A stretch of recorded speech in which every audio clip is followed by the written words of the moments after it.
Yo, so goddamn aokiji, right? I've been wanting to make a video like this for a mean-ass minute. I'd probably say that every fucking video, but whatever. He's my favorite admiral. He's so goddamn cool. I mean, look at him! But recently, unfortunately, he's been getting some villainous allegations thrown at him. You know, the cancel culture's coming for him. I'm gonna address all of that on old Kuzan's behalf later. So out of all the admirals, I think it's a tie between Kizaru and aokiji, who has the best backstory at this point. But the thing is, we still got quite a bit to reveal with their shit, and Akainu is probably gonna end up with the most in-depth backstory since he's getting saved for last and he's the fleet admiral and all that. So aokiji is actually the youngest out of all of the OG admirals by about 6 years, so you know, there's that. Doesn't really matter much, but just fucking saying. But aokiji's story begins, at least with what we know now, with being a giant Garp dick sucker fanboy. He's just like all of us if we were with the Marines, and he's definitely, he might actually be the first Garp dick sucker that we know of. He's shown on multiple occasions to just fawn over Garp and how cool he is.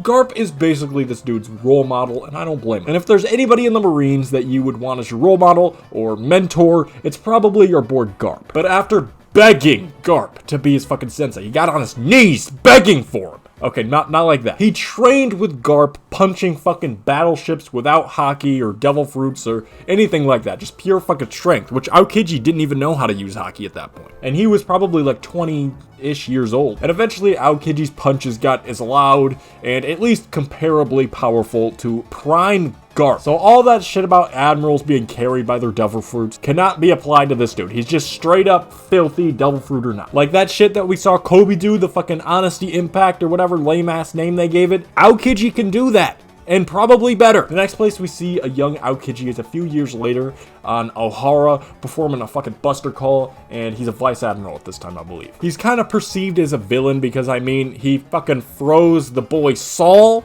but with what we know now, aokiji it's probably even fucking cooler. Aokiji sees that Robin is nothing but a little ass kid, a literal, like, 8-year-old. He gets her a little boat, and he makes a path of ice and lets her escape. Now, you cannot call aokiji a bad dude here, especially compared to what the fuck the other admiral did minutes later. Akainu fucked around and blew up a big-ass ship of people who didn't even have anything to do with reading the poneglyph shit in the first place. They were just normal-ass civilians, but Akainu had to pull out the, oh, what if we missed an archaeologist over there? Like, what if they got away on the boats? Like, he's trying to be as thorough as possible. Akainu, when he said that, didn't seem like he was confident in what the fuck he was saying. It just seemed like he's a slave to his weird justice system. Like, he had his head down and shit. I mean, Oda was waiting to reveal, like, what his face looked like and shit at that point, but still, that's pretty fucked up. Aokiji represents most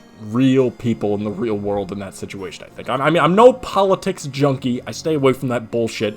I don't really give a fuck. I don't follow anything like that. But if I could relate to any admiral, it would be aokiji, or Kizaru, I guess, because, I mean, I don't really give a fuck about politics, but that's a discussion for another day. But I think aokiji is generally a pretty good dude, all things considered. I mean, he's working for an evil organization, but still goes out of his way to not let it corrupt his morals and what he values. So the next time we canonically see him is technically the first time we ever see him, which is at the end of the best arc in One Piece, Long Ring Long Land! Pretty much off rip, they made it pretty obvious that aokiji is a pretty chill and laid back dude. I mean, he walks around with a fucking eye mask and is sleeping when we see him for the first time. And of course he points out that Nami has especially big bazongas. I mean, who wouldn't? He's saying what we're all thinking. And then he proceeds to effortlessly sweep the fucking Straw Hats, made them look like my 2023-2024 Detroit Pistons out there, the 2-13, 2-14 Pistons, whatever the fuck the record is. Help me. And it seems like he had mercy for them because, I mean, Luffy is his fucking master's grandson. So, of course,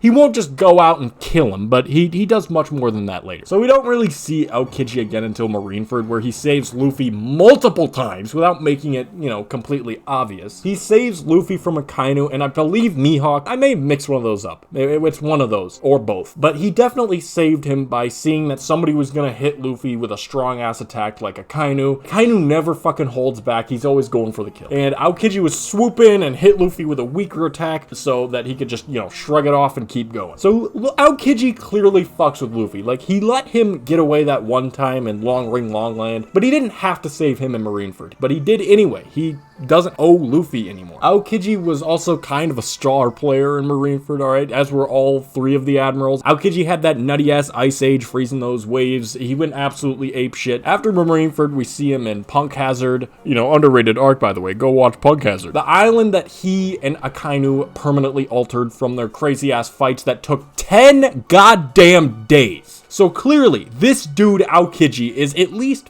Fleet Admiral level. He had a whole ass Devil Fruit disadvantage against the current Fleet Admiral and took the fight to Game 7 double overtime. He also scarred the fuck out of Akainu. He did some serious damage there. I really hope we see some little bits and pieces of that fight someday, but I doubt it at this point. But we see Aokiji just appear out of nowhere to save Smoker from a Doflamingo clone in his new cold ass fit. We learned that Aokiji ended up leaving the Navy and later joined the Blackbeard Pirates of all fucking crews. Like, what the fuck? Why would you do that?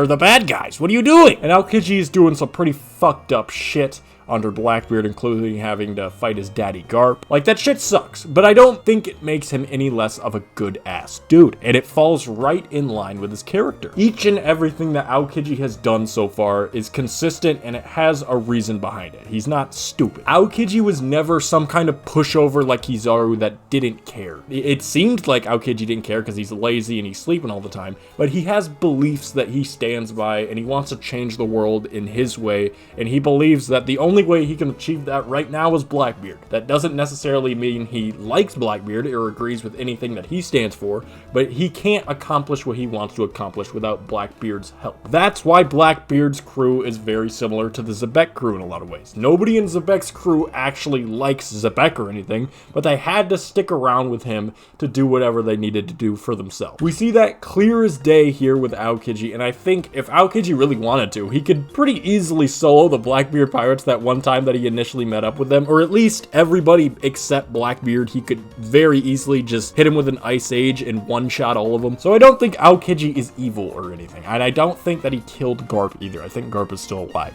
I just think he has to play this part to do what he believes is right, and you gotta respect him for that. He's not letting anything get in the way of what the fuck he believes in and how he's gonna execute it. He doesn't stand for any organization. He has his own set of beliefs that don't directly correlate or are associated with Marines or a pirate crew or anything like that. He wants what he wants, and he'll do whatever the fuck to get it. But yeah, no, that's it. So I'm gonna talk about my fucking second channel again. I haven't posted anything on there yet. I was strongly considering posting on there this week, but you know, today's Thanksgiving, you know, fucking week, so it wasn't really a good time. Next week, I think what I'm gonna do is that I'm going to start posting probably spoilers on that. Like, as soon as they come out, I'm gonna post them. I'm gonna try doing that. Let's see how that fucking goes. And I think eventually what I'm going to do is that I'm just going to completely shift over to that channel, but I'm still going to post here for now, is basically what I'm saying. That's only for you motherfuckers who give a shit. Go subscribe to that channel, because eventually I'm probably going to go over there, because I'm fighting a losing battle over here. I'm never